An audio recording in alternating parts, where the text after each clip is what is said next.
அனைவருக்கும் வணக்கம்.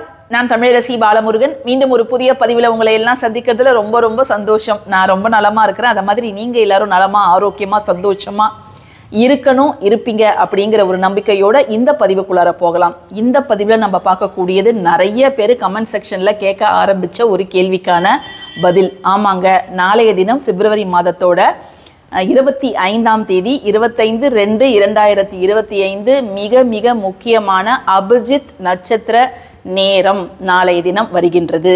இது சாதாரண நாளில் வரலங்க, ரொம்ப சிறப்பு வாய்ந்த நாளில் வருது. அதனால் யாருமே பதிவை மிஸ் பண்ணிடாதீங்க, கடைசி வரைக்கும் பாருங்கள். அது மட்டும் இல்லாமல் இந்த பதிவை கையோட உங்களுக்கு தெரிந்த நண்பர்கள் உறவினர்கள் எல்லாருக்குமே இதை ஷேர் பண்ணுங்கள். அவங்க பார்த்து அவங்க பயனடைந்தால் அந்த சின்ன புண்ணியம் உங்களுக்கு தான் சேரும். அதுக்கு முன்னாடி எல்லாருமே கமெண்ட் செக்ஷனில் கிருஷ்ணா, ஹரே கிருஷ்ணா அப்படிங்கிறத டைப் பண்ணுங்க. ஏன்னு கேட்டிங்கன்னா, நாளை யாரை நம்ம மையமாக வைத்து வழிபாடு செய்ய போகிறோம் இந்த அபிஜித் நட்சத்திர நேரத்தில் அப்படின்னு பார்த்தீங்கன்னா, கிருஷ்ண பரமாத்மாவை தான் வச்சு நம்ம வழிபாடு செய்ய போகிறோம். ஏற்கனவே நம்முடைய சேனலில் மாதம் இந்த அபிஜித் நட்சத்திர நேரத்தை நான் போட்டுடுவேன். அது மட்டும் இல்லாமல் அன்றைய தேதியில் செய்ய வேண்டிய சில சூட்சமமான வழிபாடுகளையும் நான் உங்ககிட்ட பகிர்ந்துட்டு இருக்கிறேன். அந்த வரிசையில் நாளைய தினம் நாம் செய்ய வேண்டிய சிறப்பான விஷயம் என்ன அப்படிங்கிறதையும் நம்ம இதில் தொடர்ந்து பார்க்கலாம். இன்னுமே நிறைய பேருக்கு அபிஜித் முகூர்த்தம்னா என்ன, நட்சத்திரம்னா என்ன அப்படின்னு நிறைய சந்தேகம் இருக்குதுங்க. அபிஜித் முகூர்த்தம் அப்படிங்கிறது தினம்தோறுமே வரக்கூடிய முகூர்த்தம். அதாவது 11:45 12:15 தினம்தோறுமே அந்த அபிஜித் முகூர்த்தம் அப்படிங்கிறது இருக்கும். ஆனால் அபிஜித் நட்சத்திரம் அப்படிங்கிறது தினம்தோறும் வராது. மாதத்தில் ஒரு நாளோ அல்லது 2 நாளோ சில மாதங்களில் வரக்கூடும். இது எப்படி நீங்கள் கணக்கு பண்ணுறீங்க, இந்த அபிஜித் நட்சத்திரத்தை எப்படி நீங்கள் கண்டுபிடிக்கிறீங்க அப்படின்னு கேட்டிங்கன்னா, பஞ்சாங்கம் இருந்து நீங்கள் அதை உங்களுக்கு பார்க்க தெரிஞ்சுதுன்னா நீங்களே அதை கண்டுபிடிக்கலாம். உத்திராடத்துக்கும் திருவோண நட்சத்திரத்துக்கும் இடையில் வரக்கூடிய நேரம், இந்த 2 நட்சத்திரத்துக்கு நடுவில் தான் அபிஜித் நட்சத்திரம் ஒளிஞ்சிட்டு இருக்குது. ஸோ உத்திராடம் திருவோணம், உத்திராடத்தோட கடைசி 12 நிமிடங்கள், திருவோணத்தோட முதல் 12 நிமிடங்கள் ஆக இந்த பவர்ஃபுல்லான 24 நிமிடங்களை நீங்கள் எக்காரணத்தை கொண்டும் தவறவே விடக்கூடாது.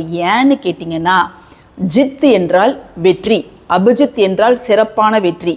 ஸோ அபிஜித் நட்சத்திர நேரத்தில் நீங்கள் என்ன வேணும்னாலும் கிருஷ்ண பகவான் கிட்ட கேட்கும்பொழுது நிச்சயமாக நீங்கள் கேட்டது வெற்றியாக முடியும் அப்படிங்கிறது ஒரு நம்பிக்கை. ஆனால் இந்த நட்சத்திரம் ரொம்ப பிரபலமாக தெரியறது இல்லையே அப்படின்னு கேட்டிங்கன்னா, இது 28வது நட்சத்திரமாக கருதப்படுது. இதை கிருஷ்ண பரமாத்மா தன்னுடைய மயிலிறகுல ஒளிச்சு வச்சுட்டாரு. ஏன்னு கேட்டிங்கன்னா, இந்த நட்சத்திரம் எல்லாருக்குமே தெரிஞ்சிச்சுன்னா நிறைய பேர் இதை தவறான நோக்கத்துக்கு பயன்படுத்துவாங்க. ஸோ அப்படி அது இருக்கக்கூடாது அப்படிங்கிற காரணத்துக்காக அதை அவர் மயிலிறகுல ஒளிச்சு வச்சுட்டாரு. ஸோ இது ரொம்ப பேருக்கு தெரியாது. இப்போ நிறைய பேருக்கு இது தெரிய ஆரம்பிச்சு அதை அவங்க பயன்படுத்தி நல்ல பலன்கள் பெற்றிருக்கிறாங்க. இந்த நேரம் நாளைக்கு எத்தனை மணிக்கு வருது அப்படின்னு கேட்டிங்கன்னா, நாளை மாலை 6:18 6:42 6:18 to 6:42 இந்த நேரம் தான் அபிஜித் நட்சத்திர நேரம். செவ்வாய்க்கிழமை மாலை, முருகனுக்கு உகந்த நாள். அது மட்டும் இல்லாமல் நாளைய தினம் பிரதோஷம் சேர்ந்து வருகின்றது, திரிபுஷ்கர யோகம் சேர்ந்து வருகின்றது. ஸோ எவ்வளவு சூப்பரான அமைப்புகள்லாம் நாளைக்கு ஒன்றா சேர்ந்து வருது பாருங்க. நடக்கவே நடக்காது, முடியவே முடியாதுன்னு போன்ற விஷயங்கள், அதிலும் குறிப்பாக செவ்வாய்க்கிழமை கடன் சம்பந்தப்பட்ட, வீடு சொந்த இடம் சம்பந்தப்பட்ட, வழக்கு சம்பந்தப்பட்ட, நோய் சம்பந்தப்பட்ட பிரச்சனைகள்லாம் தீரணும் அப்படிங்கிறதுக்காக நீங்கள் அந்த 24 நிமிடத்தில் உங்கள் வீட்டில் இருக்கக்கூடிய பெருமாள் படமோ கிருஷ்ணர் படமோ அவருக்கு முன்பு 2 நெய் தீபங்கள் மட்டும் ஏற்றி வச்சுட்டு உங்களுடைய பிரார்த்தனையை மனதார நீங்கள் கேளுங்க. நிச்சயமாக அது நடந்தே தீரும். இந்த ஒரு நேரத்தில் நீங்கள் வைக்கக்கூடிய வழிபாடு இயற்கை விதியை மீறாத இருக்கணும். அதே போல் நியாயமான கோரிக்கையாக இருக்கணும். தவறான விஷயங்களுக்காக நீங்கள் இந்த நேரத்தை எக்காரணத்துக்காகவும் பயன்படுத்தக்கூடாது. அப்படி நம்ம பயன்படுத்தும் பட்சத்தில் அது நமக்கு நல்ல பலனும் தராது, மாறாக நமக்கு சில கெடு பலன்களையே அது உண்டு பண்ணும். சில நாள்லாம் நம்ம தேய்பிரை வளர்பிறை, எது வளரணுமோ அதை மட்டும் கேளுங்க, எது உங்களை விட்டு போகணுமோ அதை மட்டும் வேண்டுங்க அப்படின்னு நம்ம சொல்லுவோம். ஆனால் இந்த குறிப்பிட்ட நேரத்தில் உங்களுக்கு எது வேணும் அப்படின்னாலும் நீங்கள் தாராளமாக கேட்கலாம். எது உங்கள் வாழ்க்கையை விட்டு போகணும் அப்படின்னு நினைக்கிறீங்களோ நீங்கள் அதையும் வந்து கேட்கலாம். சில பேர் கேட்குறீங்க ஒரு வழிபாடு தான் வைக்கணுமா அப்படின்னு கேட்குறீங்க. அப்படிலாம் கிடையவே கிடையாதுங்க. நீங்கள் என்னென்னலாம் உங்களுக்கு பிரச்சனை இருக்குதோ அது எல்லாமே சரியாகணும் அப்படிங்கிறதுக்காக நீங்கள் கிருஷ்ணர்கிட்ட இந்த நேரத்தில் நீங்கள் உங்களுடைய வேண்டுதலை வைக்கலாம். உங்கள் வீட்டில் கிருஷ்ணர் படம் சிலை எதுவும் இல்லாட்டினா கூட பெருமாள் படம் நிச்சயமாக இருக்கும். அந்த படத்துக்கிட்ட நீங்கள் விளக்கேற்றி வச்சுட்டு இந்த வழிபாடை நீங்கள் தாராளமாக செய்யலாங்க. என்ன குறை இருந்தாலும், இப்போ பசங்களோட படிப்பு, அவங்களோட கல்வி, நல்ல வேலை, திருமணம், குழந்தை பேரு, கடன், ஆரோக்கியம் அப்படின்னு எந்த பிரச்சனையாக இருந்தாலும் சரி நீங்கள் அதை வந்து தீர்த்து தருமாறு உங்களுடைய பிரார்த்தனையை தாராளமாக வைக்கலாம். இதை நீங்கள் செய்யறதுக்கு முன்னாடி கரெக்டாக 6 மணிக்கு நீங்கள் விளக்கெல்லாம் ஏற்றுவீங்க உங்கள் பூஜை ரூமில். ஏற்றி முடிச்சுட்டு நீங்கள் வந்து ஜஸ்ட்டு உங்களுடைய நிலைவாசலில் வெல்லம் இருக்குது இல்லையா, அதை வந்து ஜஸ்ட்டு தூவி விட்டுடுங்க. நீங்கள் வேண்டுதல் கேட்பதற்கு முன்பு நீங்கள் வந்து ஒரு பெரிய தானம் செய்த பலன் வந்து உங்களுக்கு கிடைக்கும். ஸோ அன்னதானம் நீங்கள் செஞ்சுட்டு ஒரு வேண்டுதலை நீங்கள் பெருமாள் கிட்ட வைக்கும்பொழுது நிச்சயமாக அந்த வேண்டுதல் வந்து நிறைவேற்றப்படும். ஸோ நீங்கள் அதையும் ஞாபகம் வச்சுக்கோங்க. இப்போ அந்த குறிப்பிட்ட நேரத்தில் நாங்கள் வீட்டில் இருக்க மாட்டோம், நாங்கள் வந்து வெளியில் ஆஃபீஸில் காலேஜில் அங்கே மாதிரி வேலை செய்வோம், அந்த நேரத்தில் நாங்கள் விளக்கெல்லாம் ஏற்ற முடியாது அப்படிங்கிறவங்க உங்கள் வேண்டுதலை மட்டும் அந்த நேரத்தில் நீங்கள் வைக்கலாம். ஆனால் சுத்தப்பத்தமாக இருப்பவர்கள் இதை வந்து நீங்கள் பூஜை அறைக்கு போயிட்டு நீங்கள் வந்து தாராளமாக விளக்கேற்றி செய்யலாம்.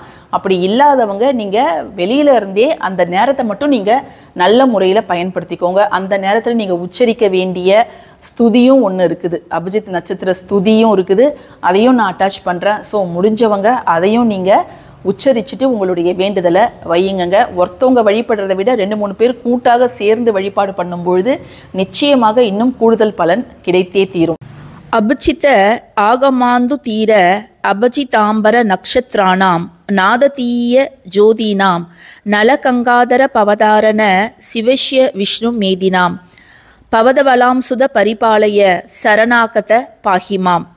அபிச்சித ஆகமாந்து தீர அபஜிதாம்பர நக்ஷத்ராணாம் நாததீய ஜோதீனாம் நலகங்காதர பவதாரண சிவஷ்ய விஷ்ணு மேதினாம் பவதவலாம் சுத பரிபாலய சரணாகத பாஹிமாம். அபிச்சித ஆகமாந்து தீர அபஜிதாம்பர நக்ஷத்ராணாம் நாததீய ஜோதீனாம் நலகங்காதர பவதாரண சிவஷ்ய விஷ்ணு மேதினாம் பவதவலாம் சுத பரிபாலய சரணாகத பாஹிமாம். இப்படி தாங்க நீங்கள் உச்சரிக்கணும். இதோட ஆங்கில மொழிபெயர்ப்பு நான் வந்து டிஸ்கிரிப்ஷன் பாக்ஸில் தரேன். ஸோ யாருமே நாளைய தினத்தை தவற விடாதீங்க. அது மட்டும் இல்லாமல் இன்னைக்கு தொடர்ந்து நம்ம சேனலில் அடுத்தடுத்த பயனுள்ள பதிவுகள் திரிபுஷ்கர யோகத்தை பற்றி நம்ம பதிவிட போகிறோம். ஸோ அதையும் எல்லாரும் தவறாமல் பாருங்கள். இந்த பதிவு பிடிச்சிருந்ததுன்னா கட்டாயமாக லைக் பண்ணுங்கள், ஷேர் பண்ணுங்கள், நம்ம சேனலுக்கு சப்ஸ்கிரைப் பண்ணுங்கள். யாரெல்லாம் நம்முடைய சேனலில் மெம்பர்ஸாக ஜாயின் பண்ணணுமோ கீழே இருக்கக்கூடிய ஜாயின் பட்டனை கிளிக் பண்ணிவிட்டு நீங்கள் தாராளமாக ஜாயின் பண்ணிக்கலாம். ஸோ தேங்க்யூ ஃபார் வாட்சிங் திஸ் வீடியோ. நன்றி.